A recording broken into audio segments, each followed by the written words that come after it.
ಜೈ ಶ್ರೀ ತುಳಜಾ ಭವಾನಿ ದೈವ ಮಾರ್ಗ. ನಮ್ಮ ಚಾನಲ್ನಲ್ಲಿ ಮೊಟ್ಟ ಮೊದಲ ಬಾರಿಗೆ ಈ ಒಂದು ವನಸ್ಪತಿಯ ಪರಿಚಯ. ಈ ವನಸ್ಪತಿಯ ಹೆಸರು ಬಂದು ಅತೀ ಬಲ.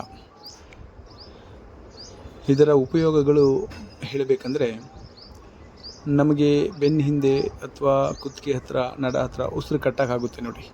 ಆ ಥರ ಆದಾಗ ನಾವು ಇದ್ರ ಉಪಯೋಗನ ಪಡ್ಕೋಬೋದು. ಹೇಗೆ ಅಂದರೆ, ನಾವು ಬೆಳಗಿನ ಜಾವದಲ್ಲಿ ನೀರು ಮುಟ್ಟದ ಹಾಗೆ ಇದರ ಎಲೆಗಳನ್ನು ತಂದು ನಾವು ಅದನ್ನು ಸ್ವಲ್ಪ ಎರಡೂ ಕೈ ಮಧ್ಯದಲ್ಲಿ ಸ್ವಲ್ಪ ಸ್ಪರ್ಶ ಮಾಡಿದ್ರೆ ಒಂದು ರಸ ಟೈಪ್ ಬರುತ್ತೆ. ಅದನ್ನು ನಾವು ಅಲ್ಲಿ ನಮಗೆ ಉಸಿರು ಕಟ್ಟಿದ್ದೀವಿ ಆ ಜಾಗದಲ್ಲಿ ಲೇಪನೆ ಮಾಡಿದ್ರೆ ನಮಗೆ 2 ರಿಂದ 3 ನಿಮಿಷದಲ್ಲಿ ರಾಮಬಾಣ ಥರ ಕೆಲಸ ಮಾಡುತ್ತೆ. ನಮಗೆ ಆಗಿರ್ತಕ್ಕಂಥ ನೋವು ನಿವಾರಣೆ ಆಗಿಬಿಡುತ್ತೆ.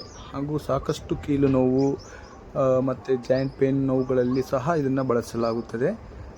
ಇದು ತುಂಬ ರಾಮಬಾಣ ಥರ ಕೆಲಸ ಮಾಡುತ್ತೆ. ಇದನ್ನು ಸದುಪಯೋಗ ನಾವು ಪಡ್ಕೊಂಡಿದ್ದೀವಿ. ಇದು ಇನ್ನೊಬ್ಬರಿಗೂ ಸಹ ಸದುಪಯೋಗ ಆಗಲಿ ಅಂತೇಳ್ಬಿಟ್ಟು ಈ ವಿಚಾರವನ್ನು ನಾವು ತಿಳಿಸ್ತಾ ಇದ್ದೀವಿ. ಇದರ ಎಲೆಯನ್ನು ಕೀಳುವಾಗ ನೀರನ್ನು ಮುಟ್ಟಿರಬಾರ್ದು.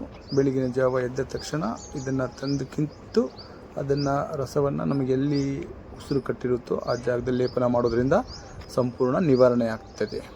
ಹಾಗೂ ಇನ್ನಷ್ಟು ವನಸ್ಪತಿಗಳ ಬಗ್ಗೆ ಸಾಕಷ್ಟು ವಿಡಿಯೋಗಳಲ್ಲಿ ತೋರಿಸಿದ್ದಾರೆ.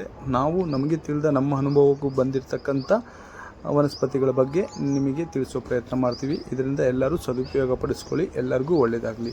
ಶುಭ ಮಂಗಳಂ ಶುಭ ಕಾರ್ಯಂ. ಜೈ ಶ್ರೀ ತುಳಜಾ ಭವಾನಿ, ಜೈ ಶ್ರೀ ದೈವ ಮಾರ್ಗ.